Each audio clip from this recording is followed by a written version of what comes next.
Hello, and welcome to Mornings with a Mentor. My name is Diller Schwartz, and I'm your host. Please join me on Wednesday mornings at 8:30 a.m. while I interview top talent in our KW Austin family. The three priorities is growth, production, and then I have wellness for my personal third one. And so kind of go back, we talked a little bit about the growth when we first started, but getting a few more missing pieces into the team and into our organization. We have around 20 people total on our team. And so those missing pieces of one or two more commercial agents and 1 to 3 inside salespeople, that will help foster growth. All right, so we're just going to jump into this. Kasey, go ahead and tell us who you are, what market center you're in, a little bit about you. Okay. Yeah, my name's Kasey Jorgenson, and I've been with Keller Williams and affiliated with Keller Williams since really 2009. And then our hub is based out of the Northwest Market Center in Austin.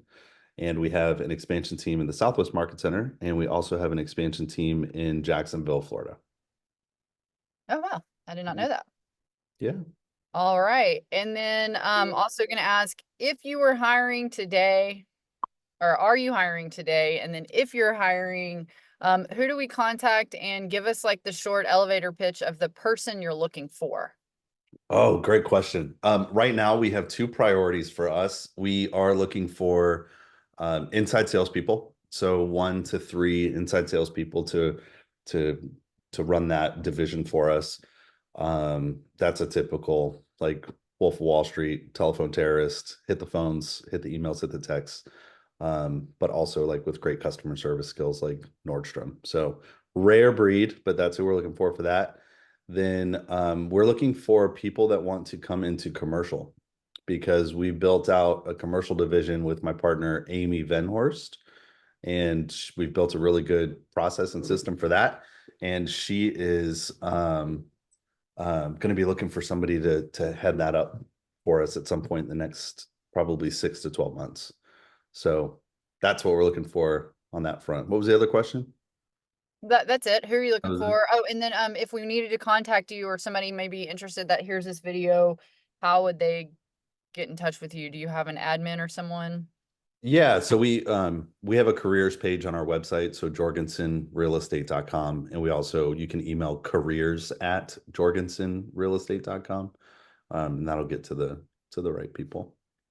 Careers at JORGENSON real estate.com. Okay, guys, I put that in the chat. And then when we make the video too, we'll make sure you have that. And you mentioned something very interesting, because I started out as an ISA-ish. I was like an executive assistant ISA, and like I'm literally in the booth because I still do like the ISA role. I love it. For those who maybe aren't sure what that is, why is that so important to you? And what's the growth plan? Like, give me the short explanation of what's the growth plan for an ISA. So for us, when we grew our team, I focused on hiring people that were amazing at conversion. And that means getting in front of a client and converting them to an appointment. And that's where they spend most of their time. We have a really awesome conversion rate. Most of the people on the team convert 90% or more of their new client appointments. And so that's awesome. But what we realize, it's a different skill set for somebody to be sitting on the phone and converting those to appointments. And so that's why that came up. We have a team full of converters, but we don't have a big like lead generation. Oh, It's okay. I think that's someone on your team butting in. Nope, no, we're not gonna. That was Hillary. We love That's them. right. We so yeah, so we're looking for that. The growth track, we track our numbers and our conversion rates, and we've been doing that for a while. And so when you factor out fallout rates and things like that, and the deals that just the clients that don't end up closing, the growth track is mostly financial and ends up being a big portion of our gross commission. So that role will make anywhere from $80,000 to $250,000 a year, and they have the flexibility of like working their own hours because leads come in at all hours, and we follow a system there, and have a team that will work it together and schedule things together. And Perfect. I mean, I feel like that my foundation really, if I would not have been in this sort of ISA role for a while, and fallen in love with it the way that I did, I think I would be a total different agent today. I don't know that the dealer group or anything would exist because that foundation just, it's like at my core to get in, to make the dials, to work on the conversion. So, all right, well, let's get started. So, first question, Kasey, have I asked you any of these questions? no, I have no idea what's coming, so it should be Sweet. fun. Let's do it. All right. So give us a look at what are your priorities today? Um, well, if you look at 135, my own 135, right now it's the three priorities is growth, production, and then I have wellness for my personal third one.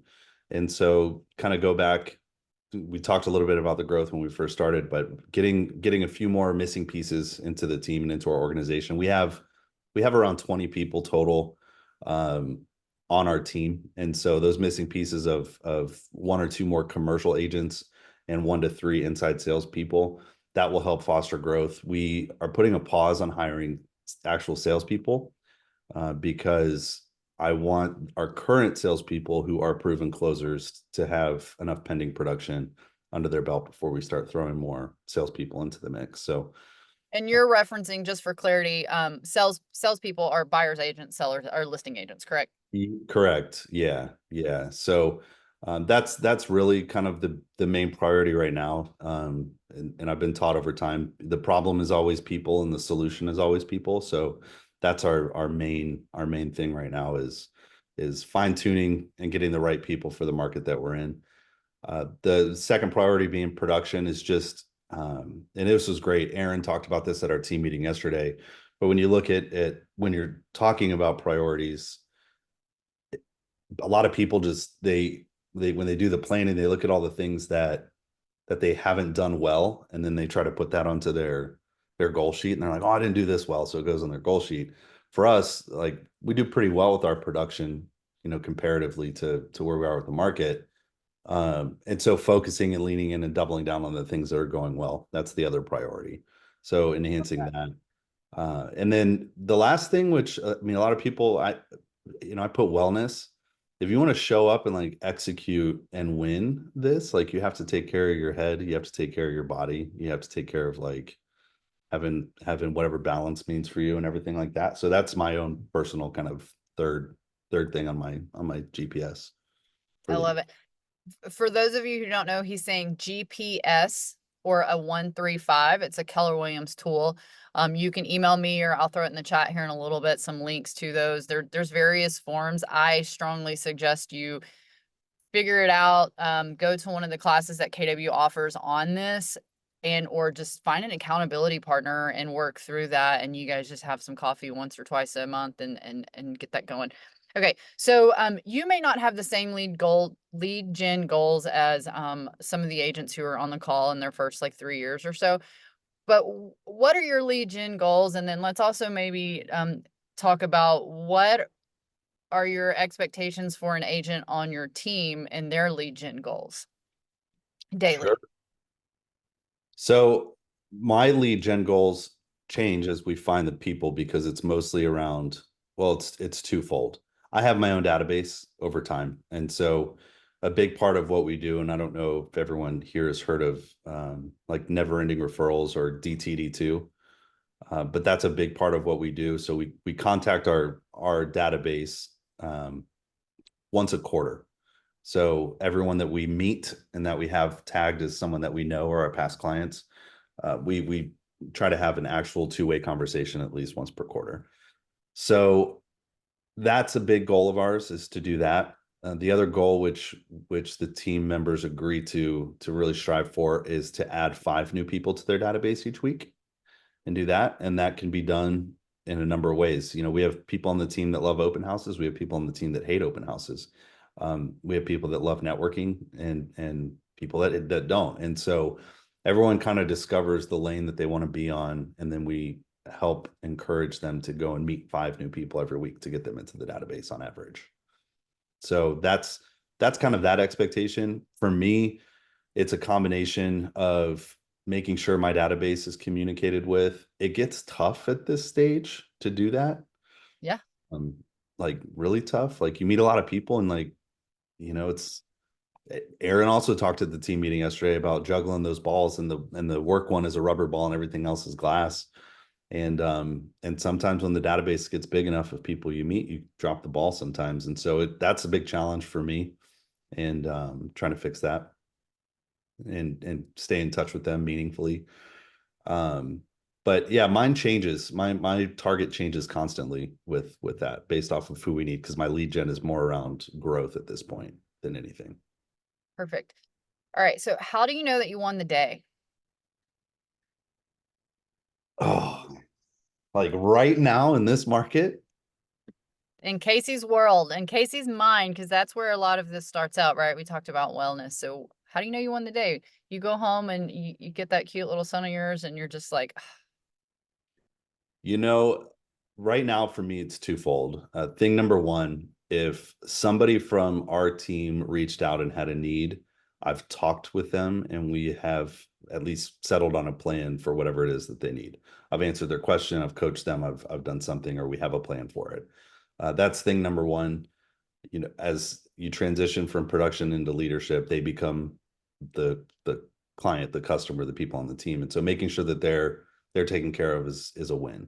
If I go to bed and one of them have reached out to me and I haven't talked to them or told them, let's chat in the morning or something, that's a loss. That's a loss for me. Thing number two is every day has kind of a to-do list of sorts. And so just making sure that most of that got done. The perfect. important stuff got done. Okay. So, um, we sort of touched on this a second ago about, just as you grow, your database grows. And so what do you think the rough estimate size of your, or the rough size of your database is right now? Would define database for your Yours time. personally. My personal Met database, I've narrowed it down. I think I'm just under 500. Okay, so I love the fact that if you guys didn't hear that or aren't paying attention, he said met. So he's really, shaving off some of the fat and saying these are the people I met. So my next my next question is, so as realtors, we typically say I have this database, they're all my clients, right? We love our egos and we have all these clients floating around. Um, how many people out of those 500, if I were to call today, would say, Kasey's my realtor? And what did you do to solidify that? So I'll say some of them, I would hope most of them would say that. Some of them, because we're so heavy with like networking and things, we have overlap on our team. And so they may not say Casey's my realtor, but they may say, Amy's my realtor or Crystal's my Right. realtor or something like that. That whole thing, I'm at a different stage. We have leverage on our team. Like we have a full-time marketing person and 3 staff people that help execute a lot of these things. So it's not always apples to apples, but we do a really good job of being present when it's not physically possible to be present, the best that we can. And so that's done with a lot of our events, is what we've done. We tried to have some kind of a quarterly or more touch point by some kind of an event, to do that. That's been a huge part for us. Like we're doing photos with Santa this year for our client appreciation party. We're doing a gingerbread decorating contest. We've done the pie pop buys in the past. We've done all different kinds of things and in different ways. And so that's been a big part of it. And it's things that it's either fun or it's adding value to them. And that's, I think, how we stay in touch with them meaningfully. And you can do these at small scale, right? You can do pies. You can give 10 people a pie. You don't have to give 500 a pie. You can do photos with Santa, even just by letting your database know where photos with Santa are in town, right? Or for those Yeah. of you who are on the call, just take these bigger ideas and scale it down until you grow. What you shouldn't do is just not do anything, right? Yeah, and the other thing, there's been a lot of conversations around it, but we developed a way, and anybody can do this, but we organize similar to Brian Buffini, not exactly, but we organize our database based off of the people that actually send us referrals. And so we have our A plus people who send us 2 or more referrals in a 12-month period. We have our A list people, which send us a referral at least once in a 12-month period. And then it kind of goes to everyone else, past clients in that sphere and so on. And so when you're starting out and when we're starting out, you may only have 5 to 8 people that sent you a referral in a year. And those are the ones that, like Diller said, you go drop pies off with and love on them. Because And they those may are, not be past clients either. They could be someone that you worked with or someone at your kid's school. oh yeah. They So, don't have to have the completed the transaction with you, right? yeah, no. And some of our, I mean, some of my A list are agents from other cities. Like they're still on my A list, so they get gifts in the mail. Or we've got vendors that send us business. Like my painter is one of my top referrers. And so we have, and we also, I mean, we have title company people that send us business too. And so yeah, it all depends. And that's why we track it based off of those tags of A plus or A list. And then you love on them. All right, so this is my favorite question because my volumes actually increased a little bit by doing this. All right, I know that you're not so much in production every day, but I do know that you could jump right in and do this. So you have 14 days or less to get a client under contract that you currently don't have an agreement with. What are you doing? And you can pick buyer or seller. You cannot do commercial right now. With or without a budget. Whoever's your sort of ideal client, like who, if I were your supervisor and said, Kasey, this is it, you got 14 days or less to get someone um buyer rep or listing agreement signed, and you need to get them under contract 14 days or less. Where are you going? What are you doing? So I would do multiple things and I would schedule it out like crazy, and my 2 weeks would be insane. But I'd be doing 2 open houses a day on Saturdays and Sundays first. Those are the highest likelihood of doing this. And my mindset around that would be you need to get face to face with people as soon as possible. And to me, that's the fastest way to do it. When So you say 2 open houses a day, Saturdays or Sundays, I think we confuse a little people because we've had a few other realtors say that. Can you explain how do you do 2 on a Saturday, 2 on a Sunday? What does that schedule look like for you?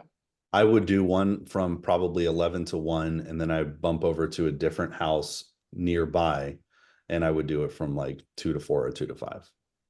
So you're getting 2 different properties, and I would make them similar but different enough to capture 2 different audiences of buyers. Okay. So that would be thing number one to get in front of people. Thing number two, it would be on the phones. I would be calling um, lenders to find out if they've got buyers, like my closest lenders, and I'd be Mm-hmm. hounding them. I'd say, let's go to dinner. Do you have buyers that don't have an agent that are hitting you up? And I would try to lean into my allied resources there. And then I would be hitting the phone with the rest of the time, getting in touch with builder sales reps that I've got good reputations with, my past clients, and my other Met sphere. And I would just do an absolute blitz with that. Maybe even like a reverse bold 100.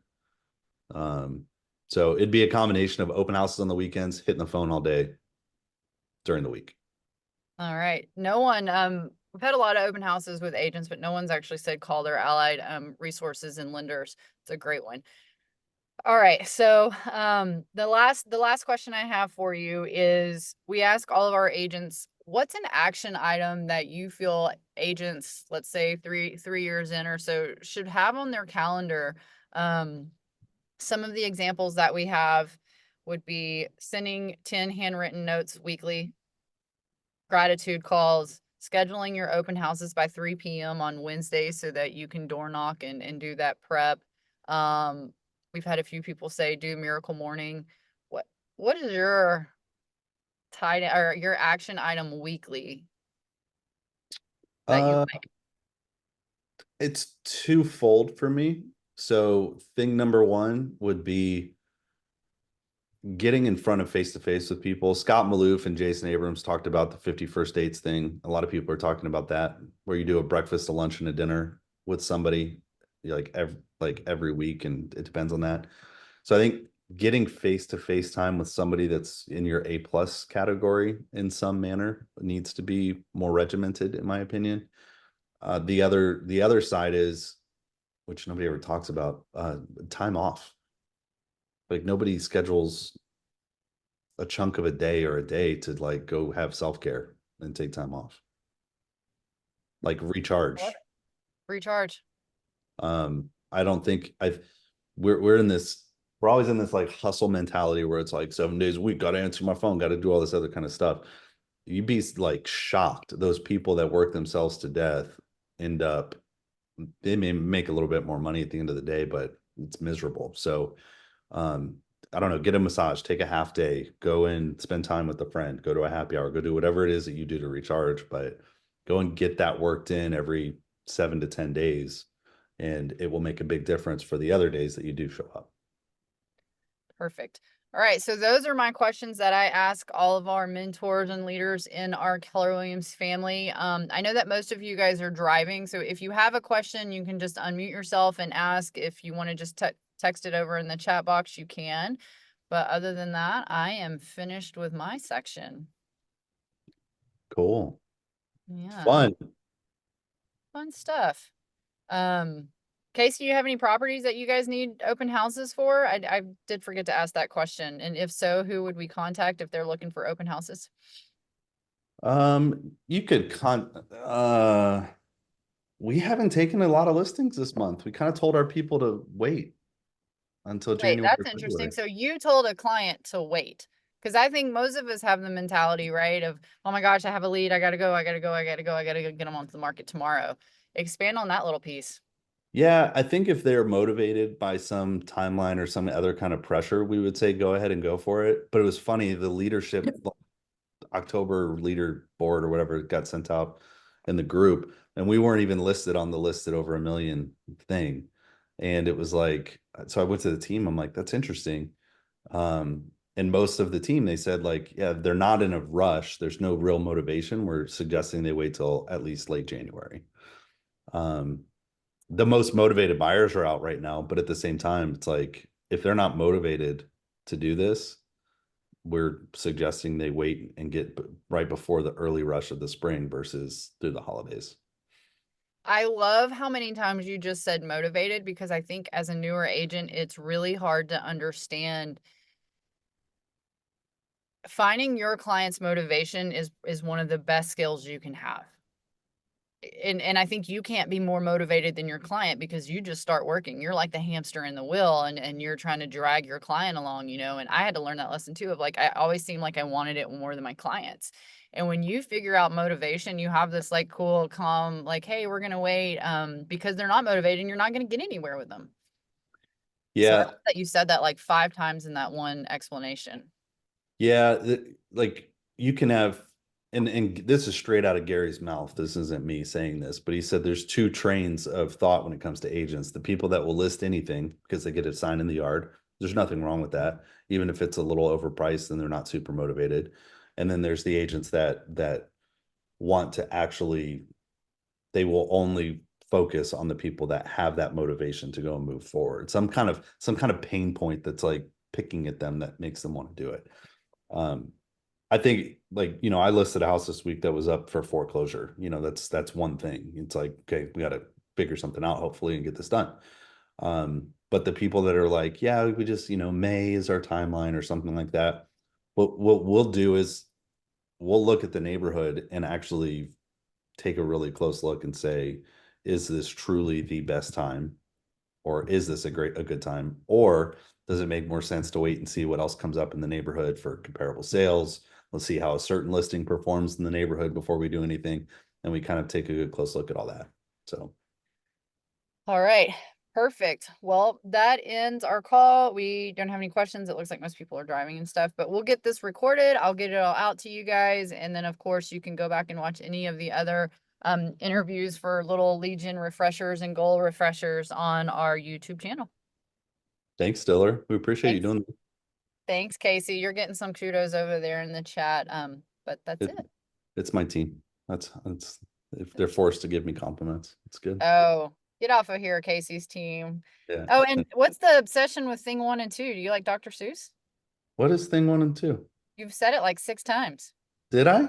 Yeah. Is that my tick? I think that's your tick, like a little Dr. Seuss situation. I didn't even catch that. So good, good. I'm glad I know now. All right. Okay, bye. See y'all.